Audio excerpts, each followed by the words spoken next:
dealing with anxiety dan how to live well and cope. Jadi teman-teman kita hari ini bakal bahas anxiety bareng sama Mbak Cindy. Nah, semoga teman-teman kali ini berada dalam keadaan yang sehat dan segala kegiatannya lancar. Sebelum kita mulai, mungkin kita dengarkan dulu lagu Indonesia Raya bersama-sama. Jadi mohon teman-teman untuk mengaktifkan kameranya.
Baik, terima kasih teman-teman. Ya, sebelumnya kenalkan aku Amel, mahasiswa jurusan psikologi dari Universitas Negeri Padang. Dan saat ini Amel bersama teman-teman sedang mengikuti program pertukaran mahasiswa dengan Universitas Negeri Jakarta. Dan kegiatan webinar kali ini merupakan implementasi dari mata kuliah kesehatan dan gangguan mental. Nah, di mana kali ini kita akan fokus membahas soal anxiety. Nah, teman-teman semuanya, Mbak Cindy, ini Bu Ririn dari dosen pengampu mata kuliah kami. Mohon maaf belum bisa bergabung di awal Zoom meeting. Nanti Bu Ririn akan masuk di pertengahan karena ada sedikit kegiatan dan gangguan juga. Baik, terima kasih. Mungkin teman-teman kita bakal ngeliat dulu nih CV dari Kak Cindy ya. Baik teman-teman, jadi Kak Cindy ini nama lengkapnya Kak Cindy Adianti Tupan dengan gelar FPSI, MPSI Psikolog.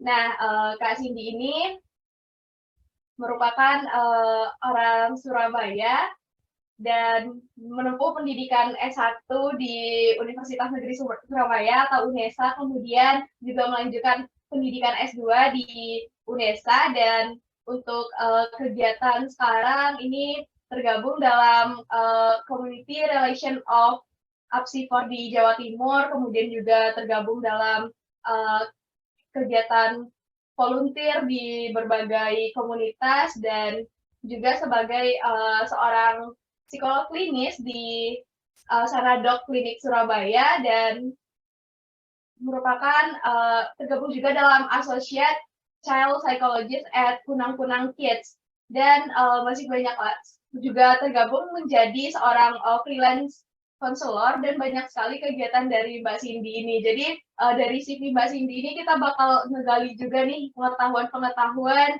tentang anxiety, tentang kesehatan mental yang berguna buat kita semua. Ini teman-teman bisa lihat pengalaman Mbak Cindy sebelumnya pernah jadi HR recruitment dan yang lainnya. Dan di bawah ini kita juga bisa melihat beberapa sertifikat dari, dan juga ya ini ijazah dari Mbak Cindy.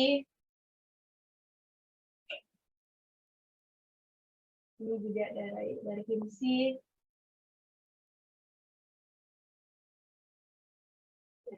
Oke, nah jadi itu dia teman-teman CV dari Mbak Cindy. Mungkin teman-teman udah nggak sabar untuk pemaparan materi dari Mbak Cindy-nya. Mbak Cindy, kita mulai, Mbak. Oke, boleh, silakan. Baik, kepada Mbak Cindy dipersilakan. Baik, bisa minta tolong bantuannya untuk share screen ya? Boleh, Mbak.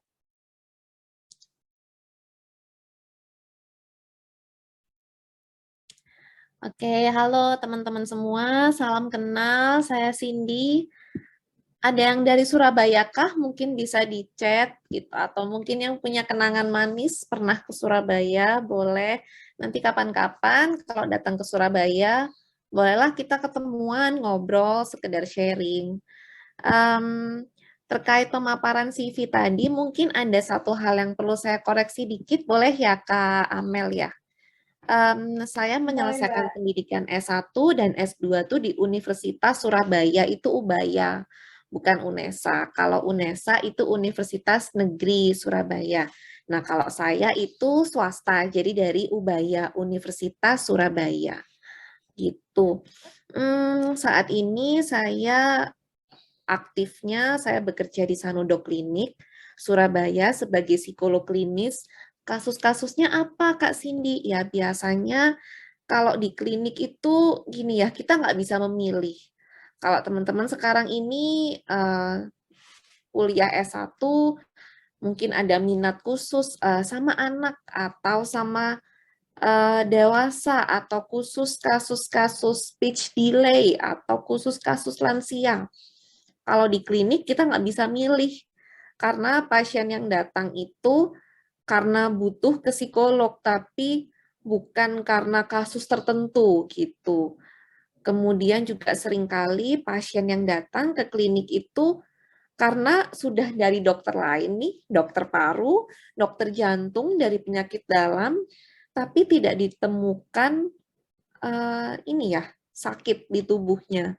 Nah, kalau sudah diperiksa segala macam, cek darah, ronsen, USG, kok nggak ada apa-apa, tapi kok tetap pusing, tetap deg-degan, tetap sakit. Nah, larinya ke psikolog gitu.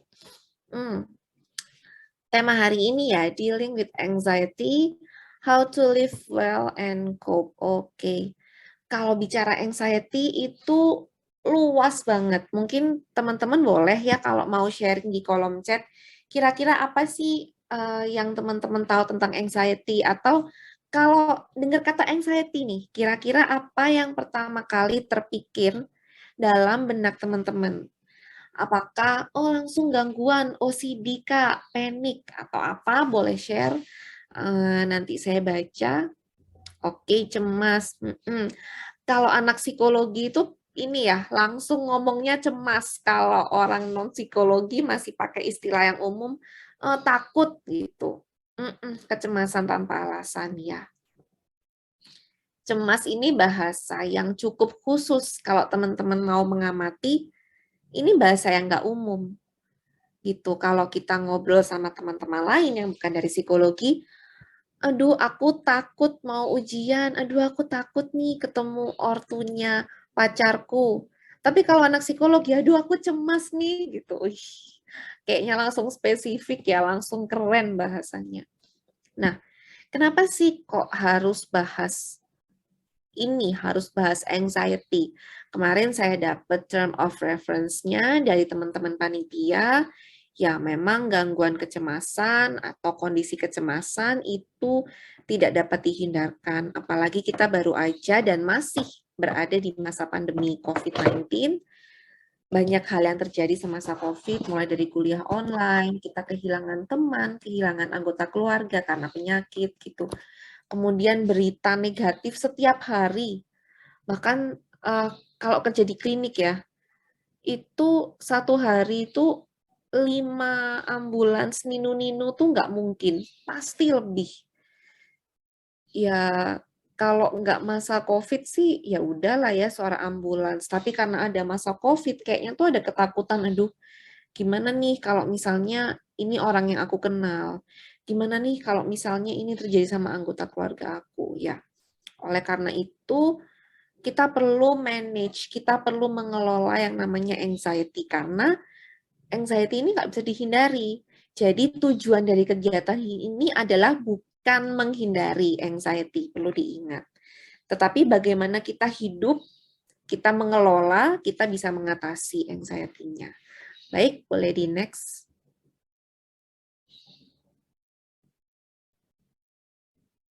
Oke, tadi banyak yang bilang kecemasan tanpa alasan, bisa juga ketakutan, nggak ada yang salah terkait definisinya anxiety ini.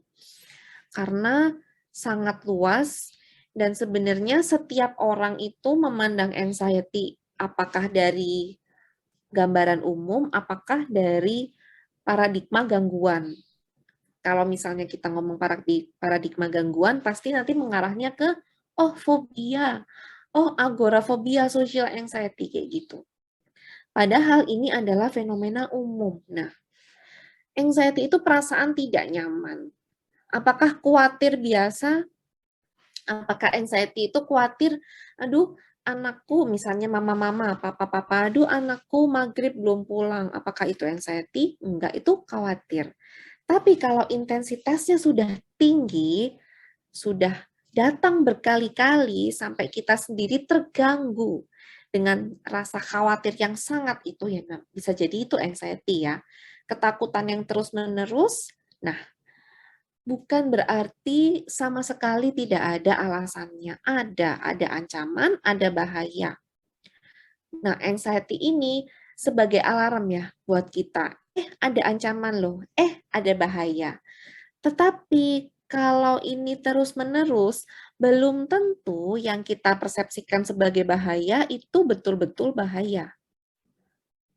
Nah, kalau kita ke hutan, camping, atau teman-teman yang suka hiking mungkin.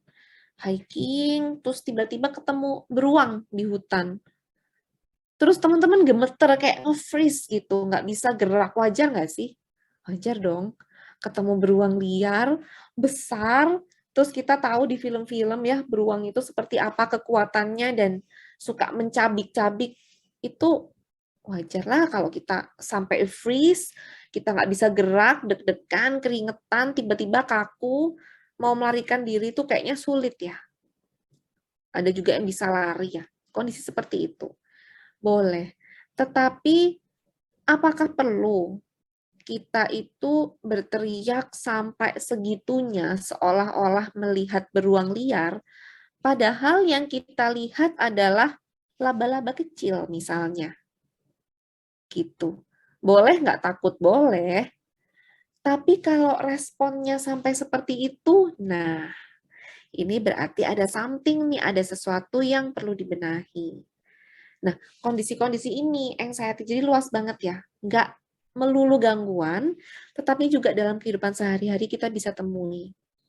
Kalau kita mau, teman-teman di sini masih kuliah mungkin, mau presentasi, aduh deg-degan, ini dosennya killer, galak, aduh ditonton kakak kelas, atau aduh ini dari kelas lain juga nonton gitu. Aduh jadi cemas, jadi deg-degan, terus udah siap presentasi tapi tiba-tiba udah di depan ngeblank. Nah, itu contohnya.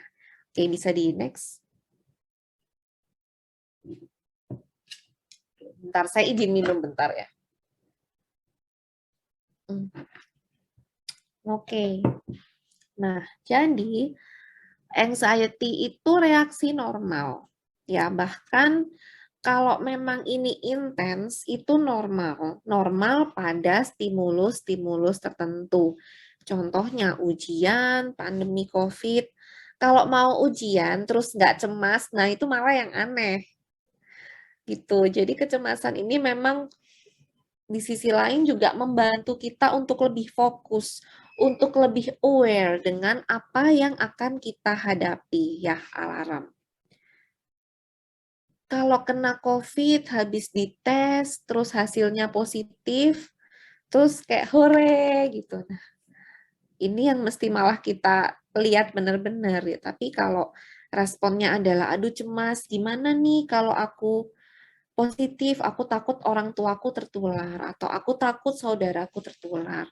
Aku takut aktivitasku dalam sehari-hari terganggu, gitu. Nah, menjadi masalah jika dirasakan terus-menerus, jadi intensitasnya tinggi. Kalau misalnya kita cemas mau ujian, umumnya, idealnya, normalnya, setelah ujian, sore gitu, sore kita me time ke mall. Atau yang cewek-cewek mani-pedi gitu ya. Habis ujian, aku mau healing, makan yogurt, makan es krim, ya oke lah versi healingnya teman-teman sendiri gitu. Tapi kalau setelah ujian selesai masih kepikiran, kayaknya jawabanku salah deh. Kayaknya nilaiku bakalan nggak bagus deh, bakalan jelek. Kayaknya temanku yang tadi itu selesai lebih cepat, berarti jawabanku ini kurang benar, atau berarti aku kurang belajar. Dipikirin terus, bahkan ketika dapat hasil yang baik, masih aja dipikir, jangan-jangan gurunya salah periksa nih, aku dapat bagus. Atau, aku dapat bagus ini bukan karena aku pinter, ini mah kebetulan. Nah, kayak gitu-gitu. Jadi masalah. Dan sampai mempengaruhi perasaan, cara berpikir, kesehatan tubuh, dan perilaku. Apa maksudnya? Ya, kita sampai punya perasaan bahwa ujian itu kita interpretasi, ya kita sebagai lihat ujian itu hal yang buruk. Kita pikir bahwa ujian itu hal yang sangat besar, menentukan harga diri, menentukan masa depan. Padahal ujian, kuis di kampus itu cuma sebagian kecil aja dari perjalanan kesuksesan teman-teman. Sampai mempengaruhi kesehatan tubuh, iya dong, sampai nggak bisa tidur. Di sini adakah yang suka overthinking? Jadi kalau mau bobo, ya aktivitasnya, mau bobo kayak anak-anak lagi. Mau tidur, pegang HP, scrolling sosmed, terus overthinking gitu. Udah overthinking, terus ngepost quote juga overthinking. Aduh, overthinkingnya ini dipelihara sering, betul. Aku juga pernah di posisi itu, sama. Jadi kadang kita overthinking sama overthinkingnya kita sendiri gitu ya. Kita mikir, tapi yang dipikirin pikiran kita sendiri. Nah, bingung nggak tuh? Ini yang menjadi masalah. Tidak hanya bermasalah terhadap cara berpikir, tapi juga kesehatan. Karena yang harusnya kita bisa fokus untuk tidur, atau kita bisa fokus untuk makan, fokus untuk minum, fokus untuk olahraga, fokus itu, energi itu kita berikan pada overthinking. Overthinking ini berarti fokus kalau nggak sama masa depan, ya sama masa lalu, bukan masa sekarang. Nah, disinilah masalahnya. Oke, bisa di next.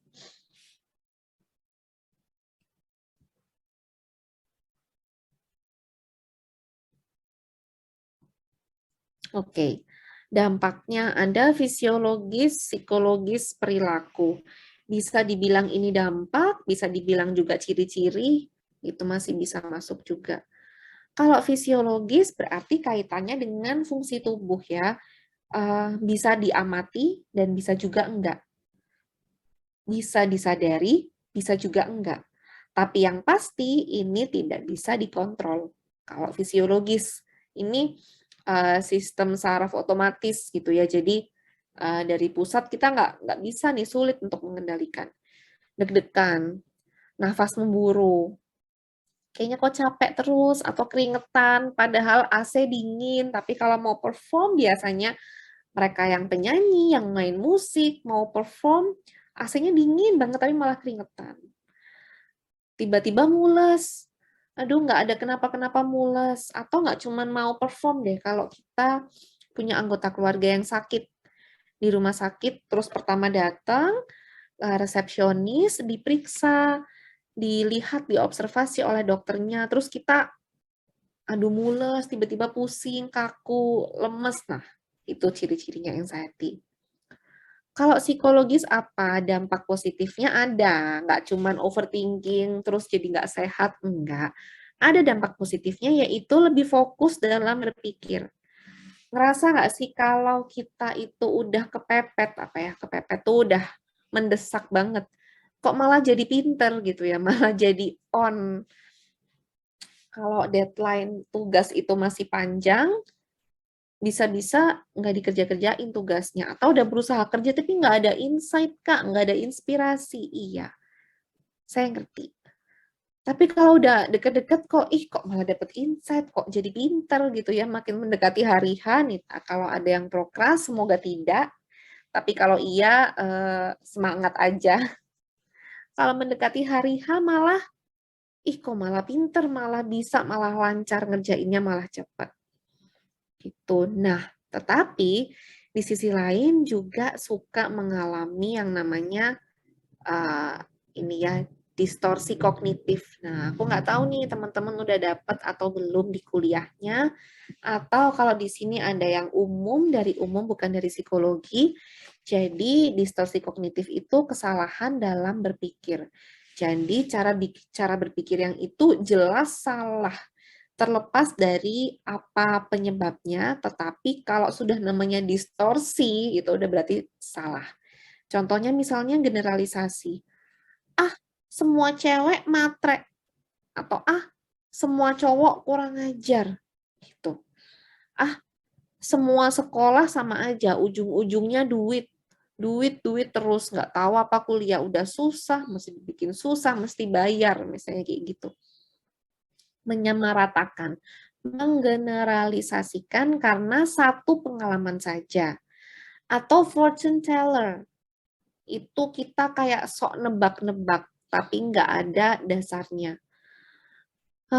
Nanti pasti aku dimarahi. Nanti pasti nilaiku jelek. Nah, kalau pikiran kita sudah buruk, sudah negatif, secara tidak sadar, kita itu berperilaku untuk mewujudkan pikiran-pikiran tadi ya, seperti self-fulfilling prophecy kalau teman-teman belajar psikologi sosial. Jadi itulah kenapa pentingnya positive thinking aja itu karena itu. Kemudian misalnya contoh distorsi kognitif yang lain, should statement. Pernyataan harus, IPK-ku harus 3,5 minimal. Aku nanti lulus harus kerja di perusahaan asing. Aku harus jadi PNS. Aku harus menikah usia 25. Gitu. Atau nanti usia 30 aku harus punya anak 4. Gitu misalnya. Harus itu juga kesalahan dalam berpikir. Siapa sih yang mengharuskan? Tuh. Nah, resiko lain, anxiety ini bisa dilihat dan bisa berujung pada gangguan mental. Bisa yang kayak tadi sudah saya sebutkan ya, fobia, kecemasan sosial, gitu dan sebagainya. Kemudian perilakunya apa? Ya antara flight or fight. Di sini udah dapat pernah dapat penjelasan tentang fight or flight, nggak bisa share di kolom chat? Gitu, mungkin ada yang udah pernah dapat fight or flight atau fight or fight, boleh di-share. Gitu. Nah, flight itu berarti melarikan diri dari sumber kecemasannya dan dari kecemasannya itu sendiri. Oke, kalau belum, saya jelasin. Flight itu berarti terbang, ya. Kalau fight berarti ya kita fight, berjuang. Jadi kalau ada sesuatu yang tidak nyaman, ada sumber stres antara kita terbang, nonton drakor yang cewek-cewek, atau kita tetap fight gitu. Nah, contoh kasusnya apa sih Kak? Oke, contohnya adalah ujian lagi ya, karena di sini banyak mahasiswa. Jadi aku pakai banyak ini deh, ujian contohnya. Kalau ujian kita tahu nih, mau ujian kita tahu tanggal berapa, dan kita juga tahu kalau belajar semalam aja tuh nggak cukup. Harus dicicil belajarnya, harus dicicil kerja tugasnya gitu. Tapi kita malah memilih nonton drakor gitu. Atau kita malah memilih jalan-jalan sama temen hangout. Atau kita malah memilih nonton Netflix, ya Netflix and chill. Padahal tahu mau ujian. Itu adalah contoh flight. Bukan berarti kita mengabaikan, enggak sebenarnya. Tapi ya itu, karena rasa cemas, karena aduh kita deg-degan, aduh gimana, akhirnya kita fokusnya apa? Fokus untuk menghilangkan kecemasan, bukan menyelesaikan masalahnya. Padahal kalau ujian kan solusinya belajar gitu. Tapi karena rasa cemas, rasa nggak nyaman ini begitu besar, jadi yang kita selesaikan adalah rasa cemasnya. Nah, kalau kita ngerasa nggak nyaman, ngerasa deg-degan, khawatir gitu, ya memang bisa selesai dengan nonton drakor, memang bisa selesai dengan nonton film, dengan hangout sama teman-teman, gitu. Tetapi sumber masalahnya sendiri tidak selesai, gitu. Nah, apa bedanya dengan yang fight? Nah, yang fight akan tetap duduk diam, tarik nafas, buang nafas panjang, ya udah dicoba belajar. Kalau memang satu hari belajar 2 jam tuh terlalu lama, Kak. Capek soalnya habis kuliah. Ya nggak apa-apa.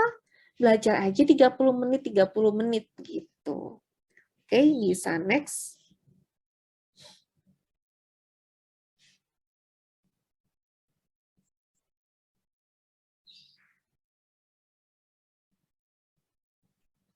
Oke, bisa next. Oke. Nah, flight itu boleh nggak?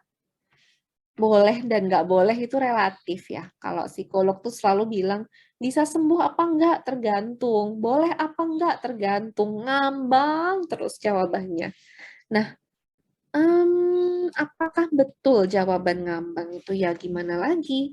Setiap orang berbeda kebutuhannya, latar belakangnya, kepribadiannya, keinginannya, tujuan hidupnya semua beda dan itu menentukan apakah harus fight atau flight. Tetapi perlu diingat bahwa flight ini makanan untuk anxiety. Ibaratnya anxiety yang kita punya sebesar ini satu genggaman. Kalau kita flight, kita terbang-terbang, kita nggak selesaikan masalah, ya kita nggak selesaikan sumber kecemasan kita, itu sama seperti kita kasih makan, jadi makin lama makin gendut anxiety-nya, makin gede. Gitu. Kalau kita flight, itu artinya kita percaya bahwa ketakutan itu nyata dan nggak ada solusinya. Jadi kalau ujian kita percaya bahwa ujian itu susah banget, bahwa belajar itu juga membutuhkan effort yang besar banget, ya kayak gitu. Kemudian juga jadi percaya bahwa kita tuh nggak bisa ngehadepin, jadi flight aja. Dan menjadi yakin bahwa flight adalah solusi supaya kita merasa tenang. Ya iya sih, tenang sejenak, tapi nanti waktu hari H ujian, nah loh, gitu. Oke, sebelum kita lanjut ke slide berikutnya, ada video yang pengen saya share ke teman-teman. Kita akan lihat separuh dulu. Nanti di akhir kita akan lihat lagi separuhnya. Bisa minta tolong dibantu ya kakak-kakak panitia.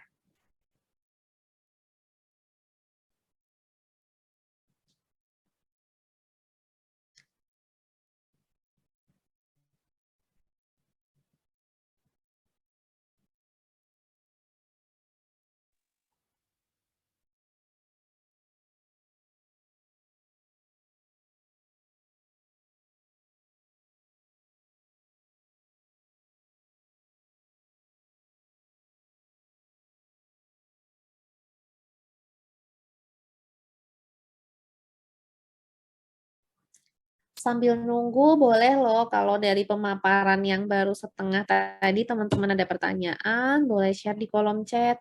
Nanti akan dibantu sama kakak panitianya untuk bacakan di akhir sesi. Atau kalau mau saya jawab di tengah-tengah sesi juga boleh, silahkan ya teman-teman.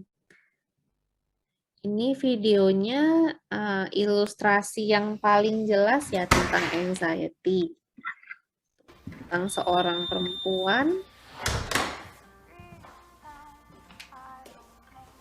Mom. Dia pulang kayak dari kuliah gitu. Dia cari orang tuanya. Mom. You have one new message. Hey, Maddie, it's Mom. I was calling because I wanted to let you know that your stepdad and I Ternyata orang tuanya lagi keluar kota lah vacation to Mexico. Jadi ya udah dia di rumah sendirian. Take care of the house while we are gone and keep it clean.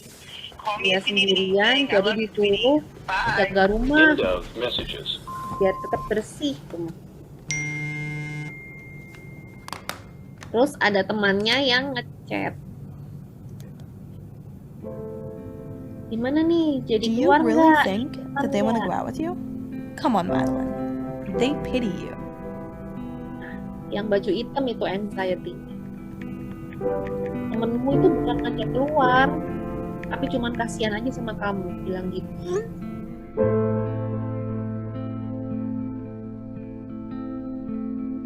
Terus dia dandan nih, karena mau keluar kan, biasalah cewek. Oh, make up.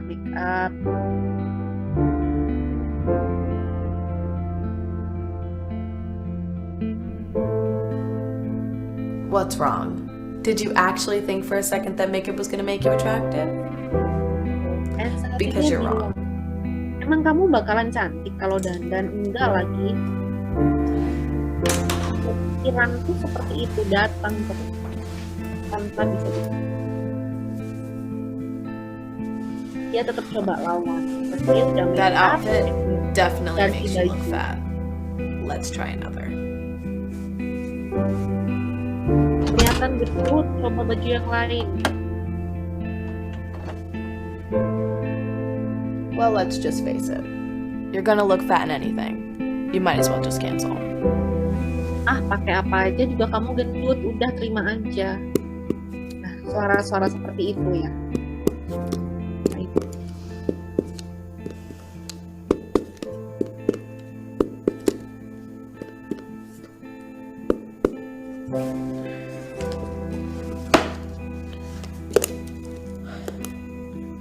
What good is studying? You're not gonna pass, no matter how hard you try. No one believes in Belajar. you. You can't even believe in yourself. You could do it. Tiba Just kepikiran, breathe. udahlah, kamu gak bakal Ignore it. bisa. You can try all you want, but we both know I'm not going anywhere. You can't just get rid of me, Madeline.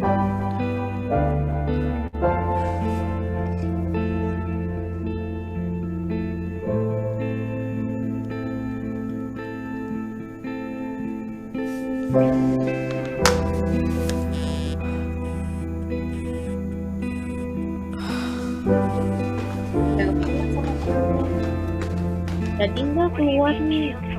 You canceled last week. Come on, Maddie. We've been trying to get you to come out for weeks now. I'm just not feeling up to it. Look, Maddie, you've got to get out of this funk. We all miss you, and I know you're just overthinking. It's not that simple. I'll come out next time. You guys Ya, have fun nggak without me. sederhana itu kali You make it sound overthinking. so easy. Please come out next time. I'll text you later. Bye. Bye. Oke, bisa di pause dulu. This is the perfect time to get you. Oke, bisa kembali ke slide ya, minta tolong. Nah, teman-teman udah lihat ya, itu separuh, nanti kita akan lihat lagi separuhnya, tapi kira-kira seperti itu. Jadi, rasa cemas itu kayak jelangkung ya, datang tak diundang, pulang tak diantar. Kadang-kadang bisa hilang sendiri, tapi kadang-kadang dihilangin tetap sulit, gitu. Dan cemas itu bukan berarti kita nggak usaha kok. teman-teman. Bukan berarti setiap orang yang di sini yang pernah memiliki anxiety, bukan berarti jika anxiety-nya masih ada tuh bukan berarti nggak berusaha, enggak. Tapi ya memang susah untuk keluar dari situ. Memang bukan hal yang gampang karena kasusnya pada setiap orang beda. Nah, kalau kita lihat tadi si Madeline ini, dia kecemasan tentang apa? Tentang bentuk tubuh, tentang sosial, teman-teman ya, bahwa enggak, teman-temanku ini pasti ngundang aku karena kasihan. Terus ganti baju, ya udahlah pakai apapun aku gendut. Terus belajar percuma, nggak bakalan bisa, ntar juga gagal lagi. Nggak peduli seberapapun kamu belajar, kalau emang bego ya bego. Nah, belajar tuh kurang positif apa coba caranya? Kalau tadi judulnya adalah How to Live Well and Cope, belajar itu cara untuk live well, ya enggak? Teman-teman di sini yang mahasiswa belajar itu positif banget, tapi tetap aja itu nggak bisa jadi jalan keluar dari kecemasan. Gitu, coba kita next slide berikutnya.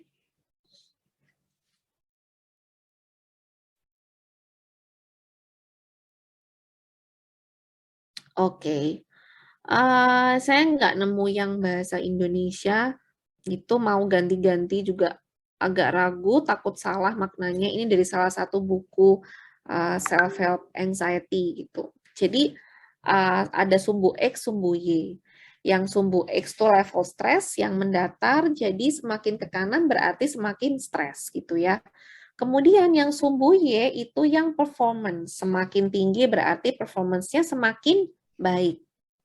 Nah, kalau level stresnya itu masih rendah, tanpa disadari perform kita tuh juga biasa-biasa aja.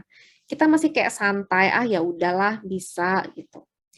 Terus level stresnya makin tinggi.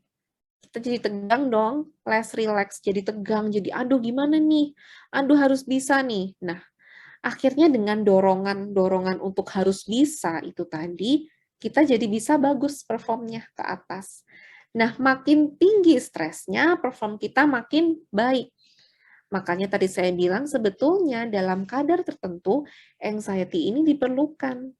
Supaya kita cemas, mau ujian, supaya kita cemas, tugasnya udah mau deadline, kita jadi siap-siap, kita jadi kerja, kita jadi fokus ke sana, nggak fokus ke main-main dulu.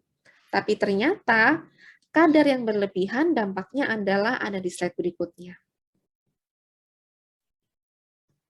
Nah, ini adalah kadar stres yang berlebihan dan kita jadi kesulitan mengelola anxiety kita. Jadi setelah puncak,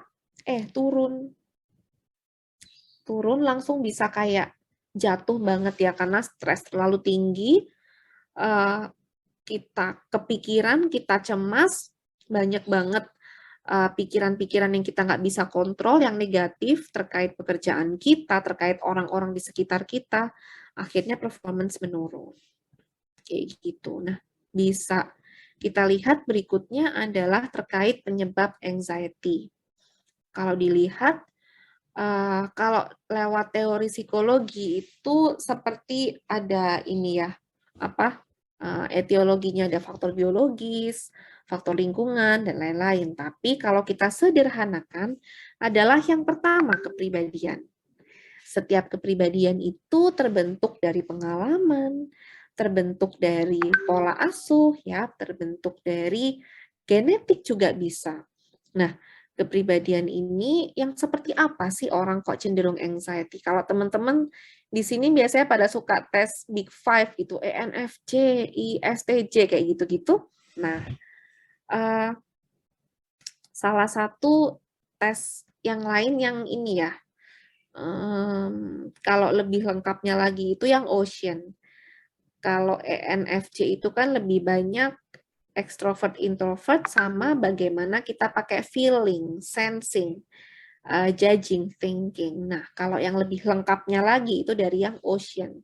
Dari openness, conscientiousness, extraversion, agreeableness. Nah, yang kelima nih, yang rentan sama anxiety itu neurotic. Neurotic itu yang kayak gimana? Yang pengen attach terus sama orang tertentu. Yang kalau di lingkungan baru kepikiran, aduh gimana ya orang melihat aku. Harus lihat-lihat dulu baru bisa bergaul. Ya, yang neurotik yang kalau ada masalah dipikir, nggak mau cerita ke orang, gitu, takut, malu, gengsi, nggak mau menyakiti, ya pokoknya segala yang negatif tuh dia coba simpen sendiri, sampai akhirnya mengganggu dia dalam berfungsi di kehidupan sehari-hari. Bisa juga disebabkan karena pengalaman. Jadi kejadian-kejadian di masa lampau yang menyebabkan anxiety atau pernah mengalami situasi yang menakutkan ya. Lebih spesifiknya kalau live event itu perceraian, kalau yang pengalaman itu contohnya kalau teman-teman pernah ini ya ke Bali misalnya. Ke Bali main banana boat tuh yang kayak pisang panjang, terus kita duduk di atasnya kan suka dibalik-balik tuh. Nah, itu banyak loh teman-teman yang main banana boat terus trauma. Nah, itu contohnya pengalaman yang bisa bikin anxiety.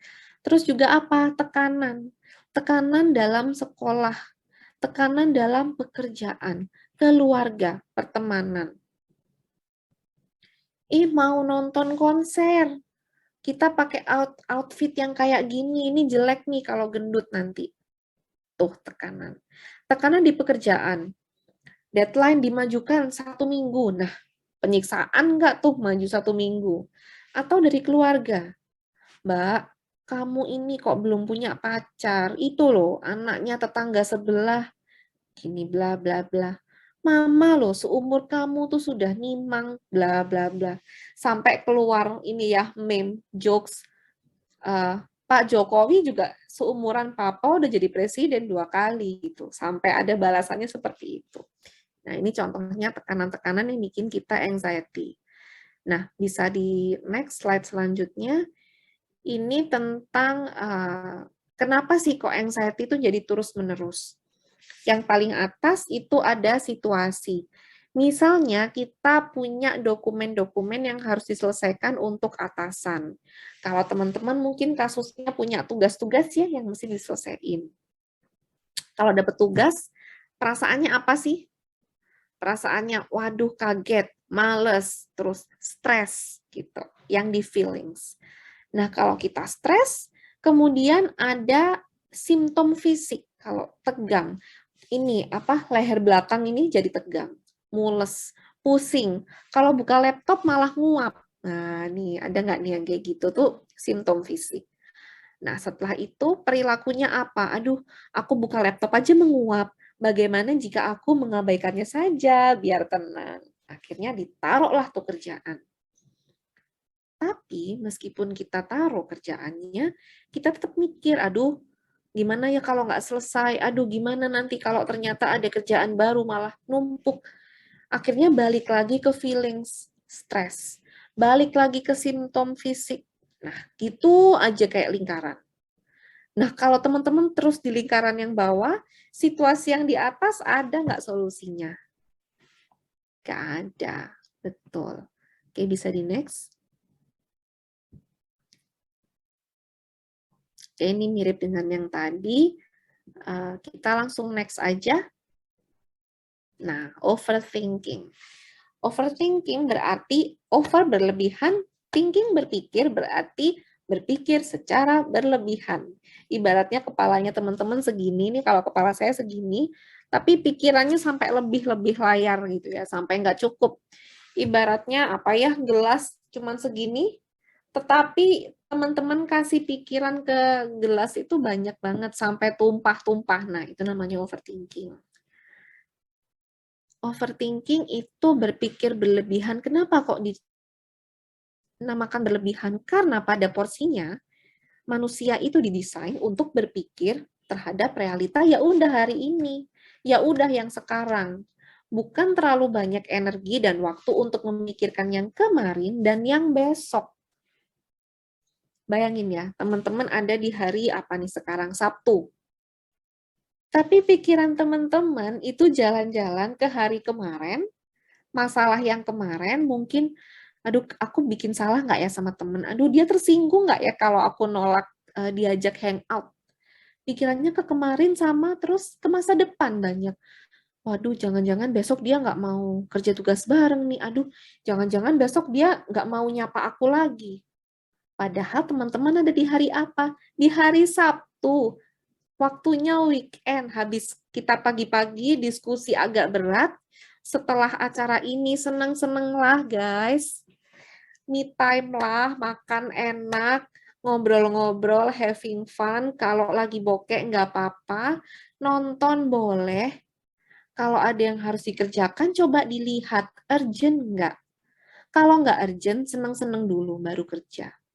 Gitu ya. Nah, terus gimana Kak caranya kita overcoming overthinking? Nah, ini yang paling jarang dilakukan, paling sulit tetapi paling ampuh. Sediakan waktu khusus. Di sini teman-teman ada nggak yang udah pada mandi nggak sih? Tadi pagi ada menyediakan waktukah untuk mandi, untuk sarapan, untuk sholat subuh. Nah, disediakan waktu dong. Bukan dalam satu hari ada sisa-sisa terus kita sholat subuh, kan nggak bisa ya. Betul, harus disediakan waktunya. Overthinking pun begitu, teman-teman. Overthinking ini semakin dia ditekan, semakin dia menjulang tinggi dan kokoh. Gitu. Jadi ya sudah, biarkan saja dia menjulang tinggi. Tetapi tetap dalam kontrol. Yang perlu itu kontrolnya. Gimana caranya? Sediakan waktu khusus. Oke, aku cuman mau overthinking Senin sampai Jumat. Setiap makan siang sama mau tidur. Atau setiap makan malam habis sholat maghrib sama kalau mau tidur. Aku mau overthinking 1 jam. Ya udah overthinking aja sejam. Atau aku mau overthinking 2 jam. Karena dalam satu hari aku membutuhkan 4 jam untuk overthinking, untuk mikirin yang enggak-enggak gitu. Boleh. Tapi hanya dalam waktu yang disediakan. Kalau alarmnya udah bunyi, ting ting ting ting, sudah. No more overthinking. Seringkali overthinking itu datang di saat yang tidak kita duga, yang tidak kita inginkan. Lalu apa yang kita lakukan? Kita coba kita coba mengabaikan, kita distraksi. Gitu. Tapi nanti datang lagi nggak overthinkingnya? Oh tentu saja, dia kan datang tak diundang, pulang tak diantar, pasti datang lagi.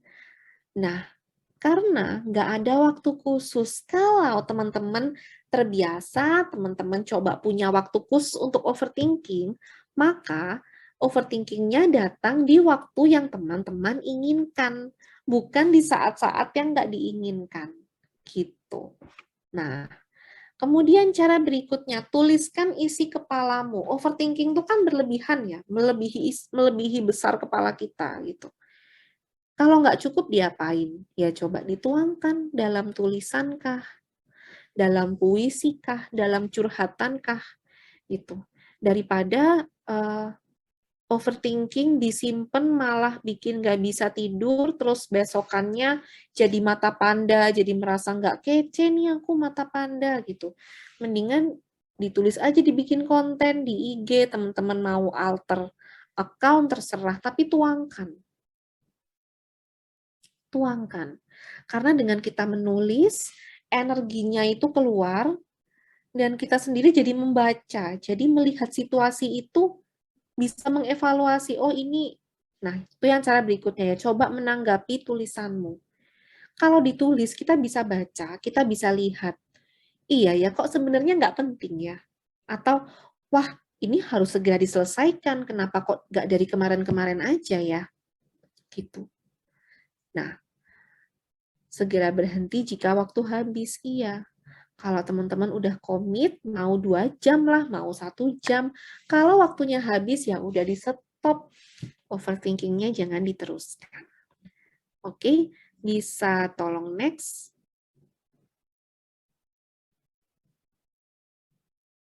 Nah, ini adalah contoh journaling yang bisa teman-teman lakukan. Nanti bisa dibaca sendiri, PPT-nya akan dikasih oleh tim panitia. Oh, nanti akan saya kasih baru ya PPT-nya, karena ini kayaknya lupa saya kasih daftar pustaka. Oke, bisa dilihat yang tadi sebelumnya.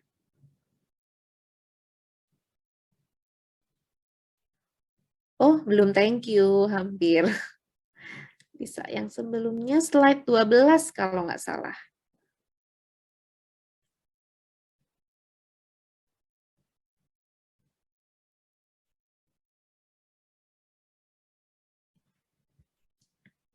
Ini dengan kerjasama ini ya, join bareng Universitas Negeri Jakarta bukan sih? Oke. Iya, Mbak. Mungkin bisa sambil sapa-sapa ya di chat, siapa sih yang dari Padang, ada yang dari Jakarta nggak? Hello, hello.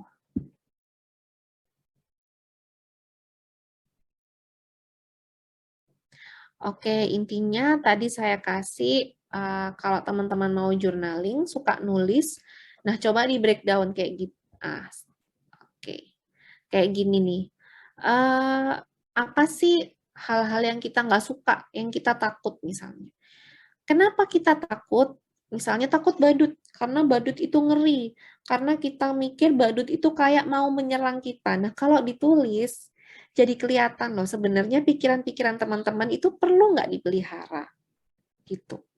Terus, kalau kita tuh ngerasa nggak nyaman, tapi bingung nggak nyamannya karena apa. Lihatnya dari mana? Oke, dalam kehidupan sehari-hari, nomor 3 ini ya. Apa sih yang aku hindari? Jangan-jangan yang dihindari ini adalah teman-teman lagi flight sama suatu sumber kecemasan. Gitu. Oke, bisa di next.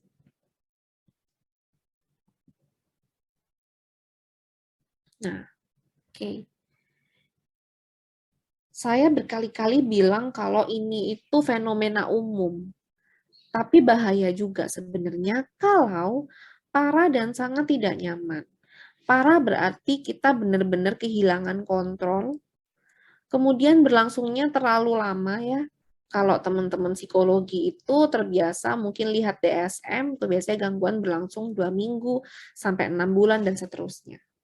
Terus terlalu sering. Yang tadinya hanya saat mau tidur, anxiety, atau tadinya hanya saat pagi, saat mau ketemu orang, lah kok ini jadi sepanjang hari ya, gitu. Menyebabkan khawatir berlebihan, kemudian menghambat fungsi. Fungsi apa Kak maksudnya? Fungsi kita sebagai anak, fungsi sebagai orang tua, sebagai pasangan, sebagai teman, sebagai siswa, terhambat karena anxiety. Jadi nggak bisa melakukan kewajiban karena kita punya anxiety. Nah, ini adalah contoh yang berbahaya. Lalu gimana Kak cara melawannya? Oke, bisa di next.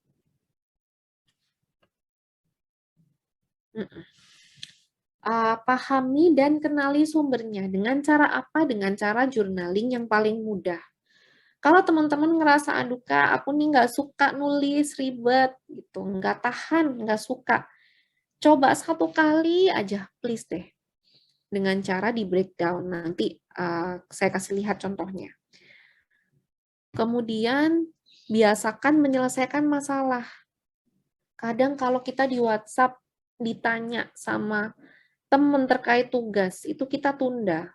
Nggak mau segera jawab. Karena apa? Karena jadi keinget kalau masih ada tugas, jadi keinget kalau tugasnya belum dikerjain, sementara kita posisinya lagi Netflix, kayak gitu. Nah, mumpung ini masih bentuknya WA, ya bukan tugas, bukan nilai jelek, jawab aja lah gitu. Nah, ini kebiasaan kecil untuk membentuk kebiasaan besar menyelesaikan masalah dengan segera.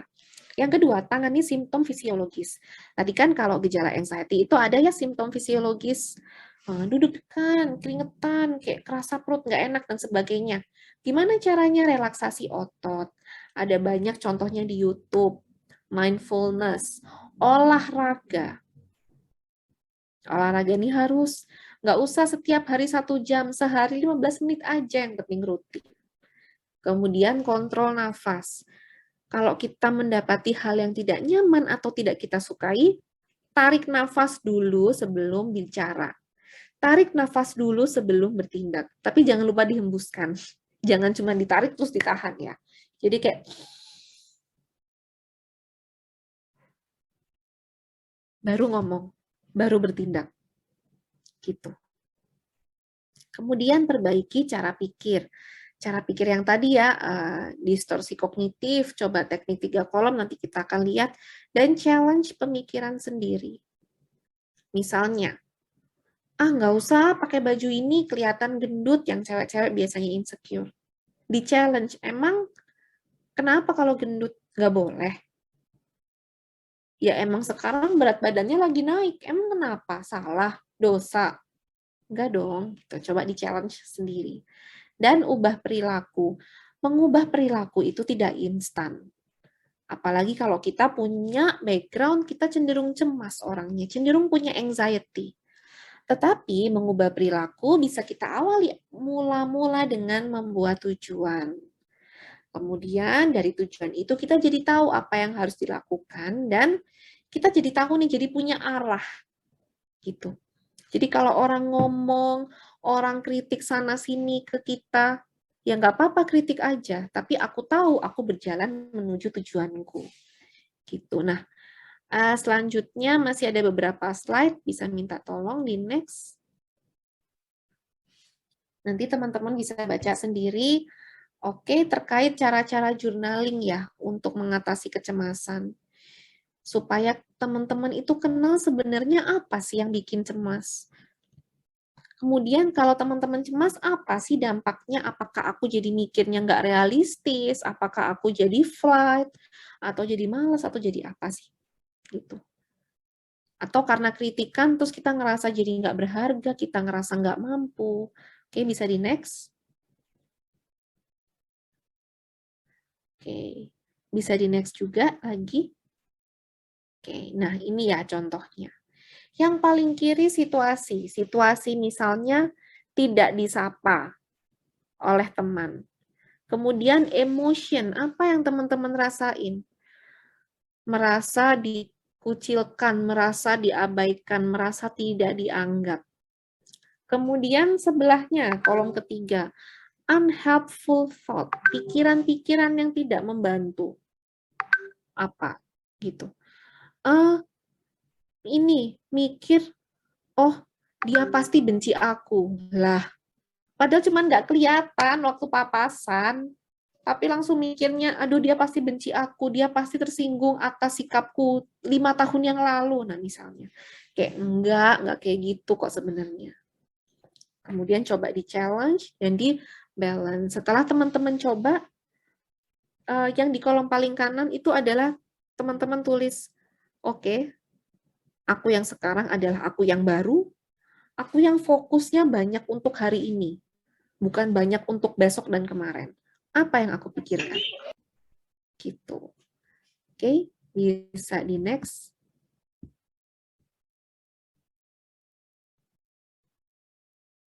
Oke, bisa di next lagi. Nah, ini resiko gangguan yang bisa dialami dan banyak dialami ya dengan kita yang cenderung anxiety, social anxiety, pastinya OCD, serangan panik, depression, stres berlebihan, fobia. Ini adalah sebagian kecil dari gangguan-gangguan yang bisa dialami akibat anxiety. Tapi yang paling penting adalah saya pengen teman-teman tuh paham kalau kita itu punya kontrol atas hidup kita hari ini, atas tindakan kita hari ini. Apakah kita punya kontrol terhadap hasilnya? Enggak. Apakah kita punya kontrol terhadap masa lalu? Enggak. Tetapi karena kontrol kita ada pada hari ini, so make it count. Pastikan kontrol itu besar. Karena kalau kita berusaha mengontrol, kita berusaha melakukan yang terbaik untuk fokus pada hari ini, ketika hari ini udah lewat, kita sudah ada di besok, kita nengok-nengok sedikit ke belakang, ada rasa puas, ada rasa bangga karena sudah berjuang. Gitu. Dan itu penting. Sebelum kita akhiri, minta tolong panitia yang tadi videonya dilanjutkan ya.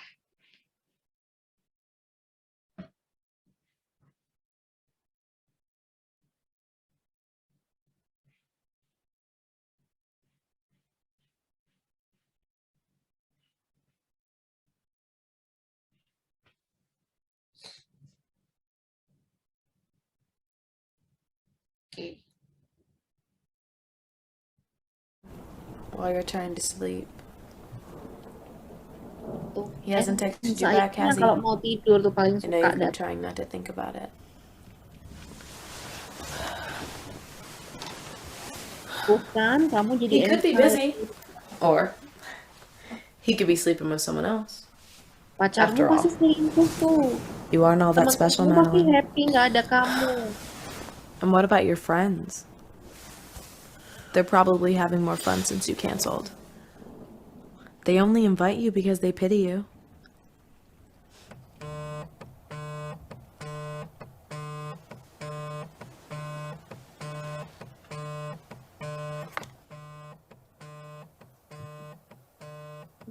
Temennya telepon lagi yang tadi ngajakin keluar ya.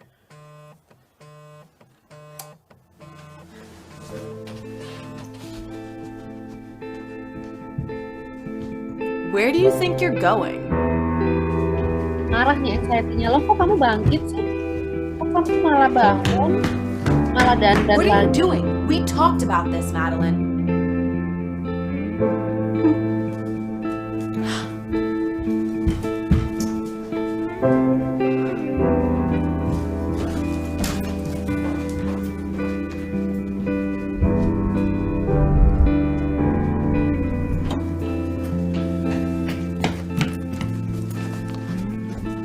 You're making a mistake.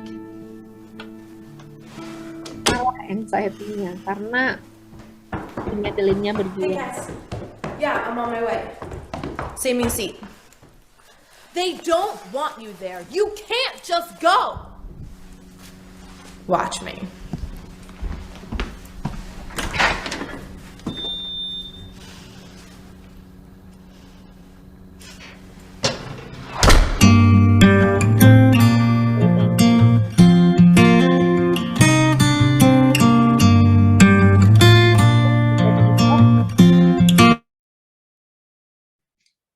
Bahkan Madeline yang akhirnya berhasil keluar rumah, itu juga nggak mudah.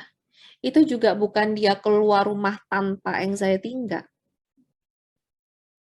Gitu. Ya ini salah satu contoh bahwa di keadaan kita yang anxiety ini lagi datang banget, lagi menyerang, itu bukan berarti kita nggak bisa bangkit. Kita tidak perlu berada di kondisi terbaik untuk membuat keputusan yang baik. Gitu. Karena keputusan yang baik itu kontrolnya pada kita, bukan pada lingkungan, bukan pada kondisi. Oke. Saya rasa cukup. Sekian untuk materinya. Semoga bermanfaat buat teman-teman semua di sini. Kalau ada yang mau tanya, yuk silakan tanya apa aja boleh. Udah ada yang langsung chat. Gimana nih kakak panitia sistemnya? Saya serahkan kembali ke MC-nya. Baik, terima kasih Kak Cindy. Gimana nih Kak, boleh langsung jawab nih Kak pertanyaan dari Yulita Sandra. Ini dari mahasiswa WMP nanya, dia bilang kalau anxiety ini nggak jauh beda sama hustle culture, di mana seorang tidak pernah merasa tenang, puas, cukup terhadap hasil pekerjaannya, sehingga selalu memaksimalkan pekerjaannya dan menempatkan pekerjaan di atas segalanya. Namun perbedaannya anxiety ini terjadi dalam beberapa aspek, sedangkan hustle culture ini dalam aspek pekerjaan saja. Maka pertanyaan saya, Mbak, apakah orang-orang yang anxiety ini pun akan selalu mengusahakan untuk mencukupi segala sesuatu yang kurang dari dirinya sampai-sampai ia mengabaikan kesehatan dan waktu istirahatnya, Mbak? Terima kasih, Mbak.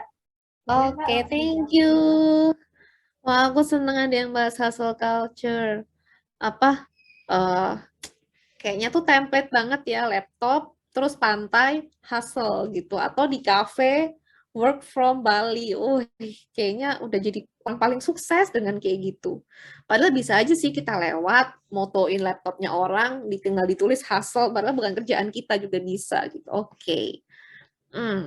Gini, saya lurusin dulu kecemasan ya. Kalau kecemasan itu setiap orang sumbernya beda, dan karena sumbernya beda, jadi dampaknya juga beda.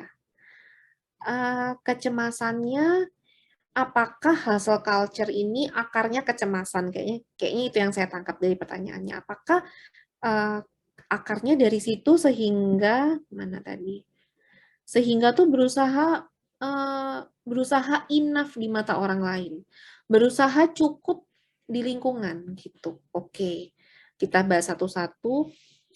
Perasaan cemas karena merasa tidak cukup. Itu adalah pasti karena diri sendiri merasa tidak cukup. Kalau kita sendiri merasa cukup, kita nggak perlu berusaha dapat predikat cukup dari orang lain. Kita nggak akan berusaha dapat predikat cukup itu dari lingkungan. Karena kita sendiri tahu kita ini cukup. Gitu. Cukup ya. Bukan berarti terus di kerjaan santai-santai, enggak. Tapi paling enggak kita cukup. Gitu. Kita bisa tahu, kita bisa balance.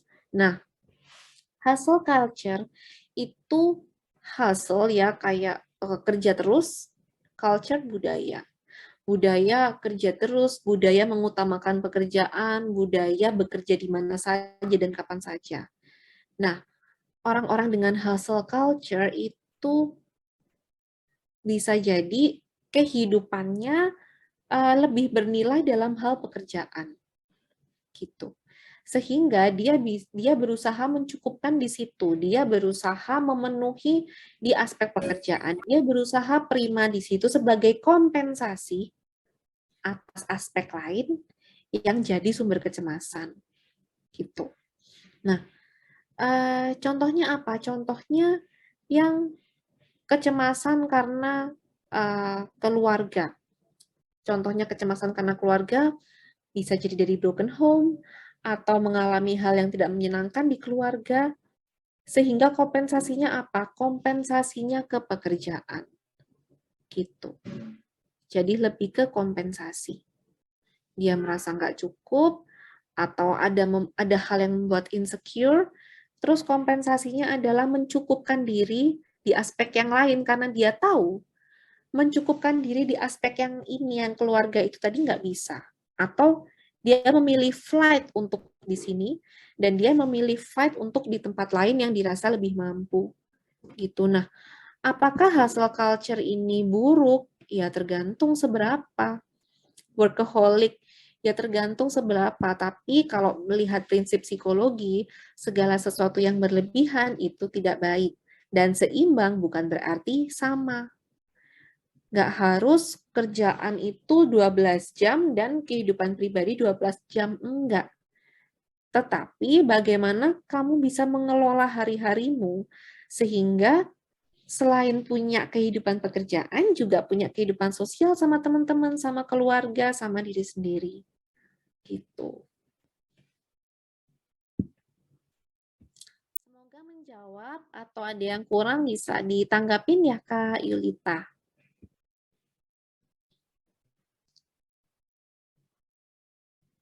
Oke, Kak Yulita kalau mau tanggapin langsung lewat on mic juga boleh, mau interaksi langsung sama. Oke. Cukup, terima kasih sama-sama. Selanjutnya langsung saya jawab ya. Yang mana nih? Oke, Ada boleh 3. Mbak pertanyaan selanjutnya Mbak. Oke, dari Kak Marcel. Iya. Oke. Nah, betul sekali. Kadang-kadang waktunya udah habis, tapi overthinkingnya nggak tahu diri. Terus aja dia ya, dengan tegas, dengan kokoh, lebih kokoh daripada kita. Gimana cara kontrolnya? Nah, pertama, kalau kita mau terapkan waktu untuk overthinking, harus dipahami bahwa itu tidak bisa instan ya, teman-teman. Tidak bisa langsung 1 minggu kita on track, itu akan sulit. Tetapi, kita ini kan mau membentuk habit ya, harus mau punya kebiasaan. Nah, dibangunlah kebiasaan itu. Jadi kita berusaha untuk membiasakan diri ketika waktunya overthinking, tapi kita belum pengen overthinking, ya paksain. Karena kalau enggak, ntar di lain waktu. Sampai akhirnya kita nggak nyaman untuk overthinking, sampai akhirnya waktu itu bisa diperpendek. Nah, kalau masih jalan terus, coba lakukan hal lain yang memang harus boleh, kalau misalnya ditulis, atau boleh dengan bermain musik. Kayak gitu, karena ya memang ini struggle, nggak bisa dipungkiri. Kalau kita mau stop, klik, nggak bisa. Bakalan susah. Tapi lakukanlah terus-menerus, jadikanlah ini kebiasaan sampai akhirnya terbiasa, sampai akhirnya waktunya bisa lebih pendek. Gitu, Kak Marcel. Ya, terus, oke, Kak Marcel, gimana nih? Ada tanggapannya? Berarti kita itu terus ya, Mbak, latihan terus ya, Mbak? Kayak salah kata Betul, orang, kita kan membentuk kebiasaan. Susah loh bikin kebiasaan baru.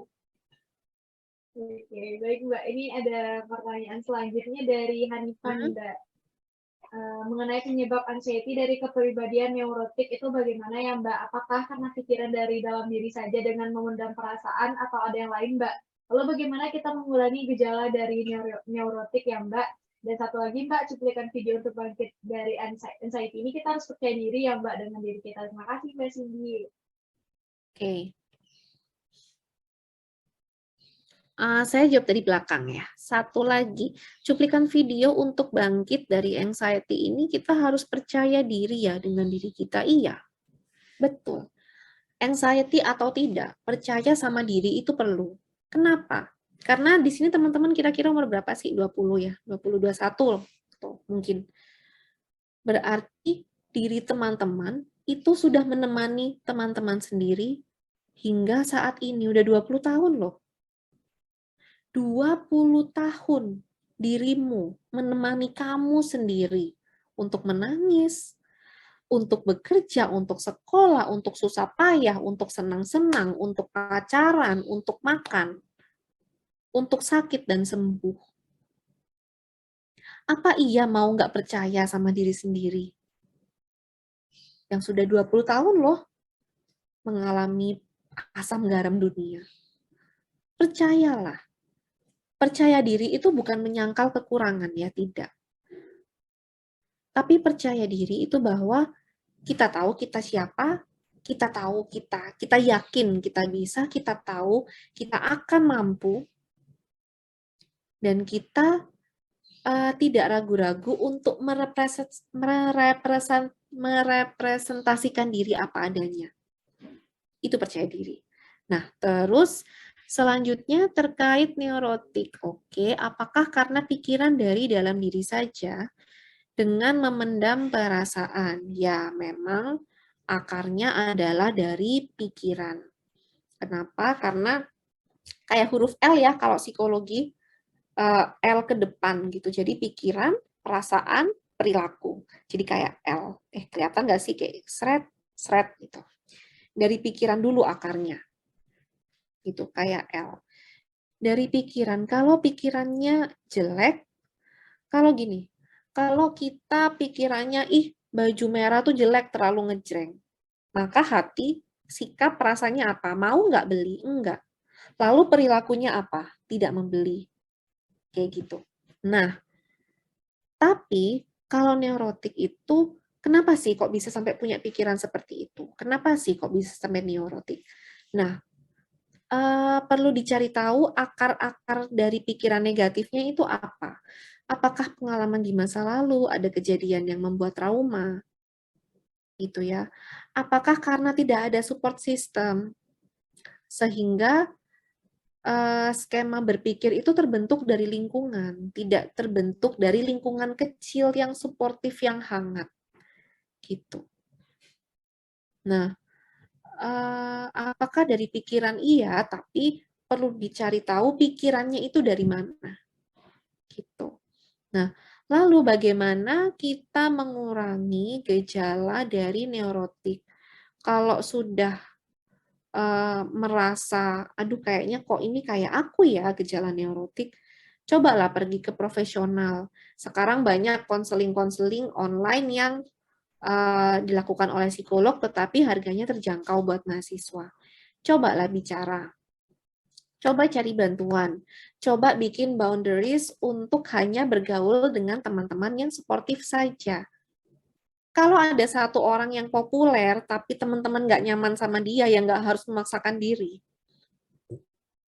Lebih baik kita memaksakan diri untuk ngelakuin hal yang positif daripada berteman atau bergaul dengan lingkungan yang tidak positif. Gitu. Jadi kalau mau mengurangi gejala neurotik bisa pakai kayak teknik yang tadi ya ada di PPT saya, cara-cara kita breakdown pikiran supaya kita tahu pikiran ini datangnya dari mana, supaya kita tahu perlukah dipelihara. Kalau memang pikiran itu datangnya hanya karena dari satu kejadian di masa lampau, apa iya worth it kah untuk kita kita budidayakan pikiran itu sampai hari ini, sampai masa depan.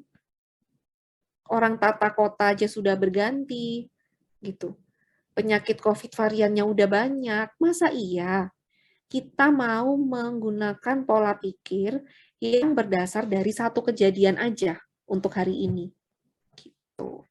Nah, kalau sudah terbiasa untuk breakdown pikiran, barulah teman-teman boleh rajin mindfulness atau mungkin rajin relaksasi sambil tutup mata sambil dibayangkan pikiran-pikiran negatif yang pernah teman-teman punya. Bayangin teman-teman tuh diam, pikiran-pikiran negatif itu adalah jaket. Bayangin kayak itu jaket, terus teman-teman lepas aja jaketnya.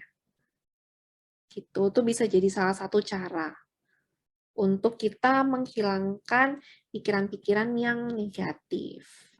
Itu kira-kira Kak Hanifah gimana? Gimana Kak Hanifah? Ada tanggapan atau ada yang mau ditanyain lagi atau kurang jelas tadi? Siap, Mbak. Mbak. Oke, berarti nggak apa-apa ya, Mbak, kita nge-cut off dari lingkungan yang negatif.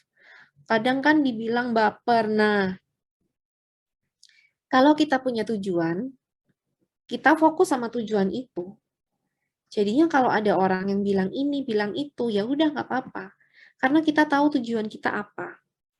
Kita tahu kita cut off itu demi apa. Dan ini bukan memusuhi ya, bukan. Tetapi lebih ke membatasi. Kita bikin batas. Kita hanya berteman atau bergaul dengan mereka atau curhat untuk hal-hal yang sifatnya permukaan.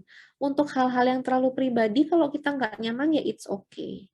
Atau kalau teman-teman nyamannya cuman pergi ketika weekend aja. Kalau weekdays tuh ngerasa terganggu diajakin pergi terus nggak mau ya nggak apa-apa.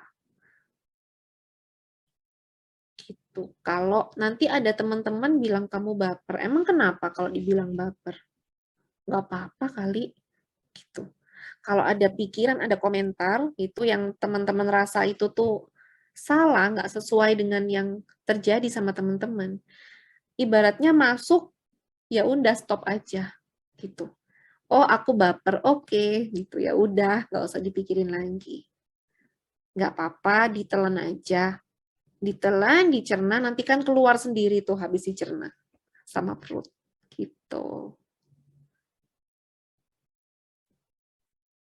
Oke. Oke, selanjutnya masih Ini mau ada- dilanjutin?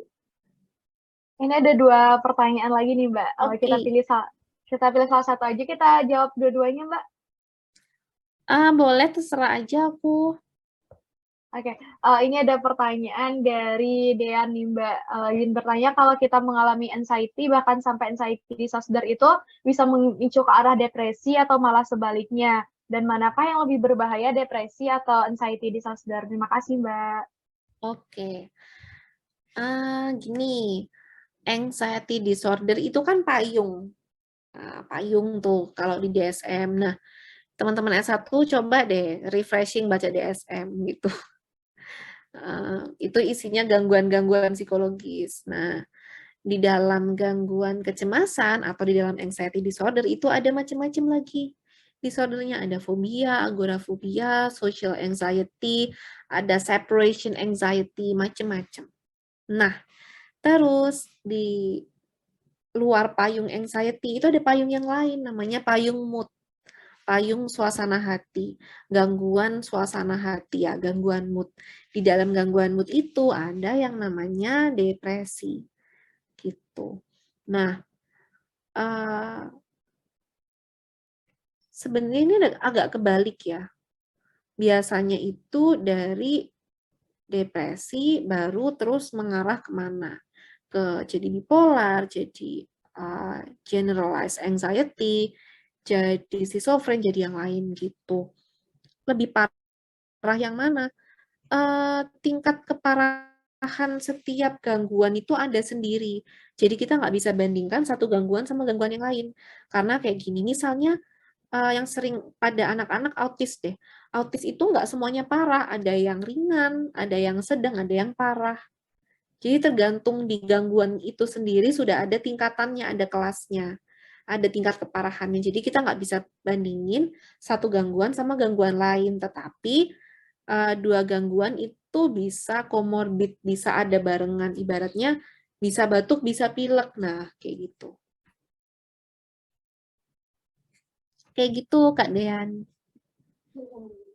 Oke, terima kasih Mbak. Mungkin untuk pertanyaannya kita close dulu ya teman-teman.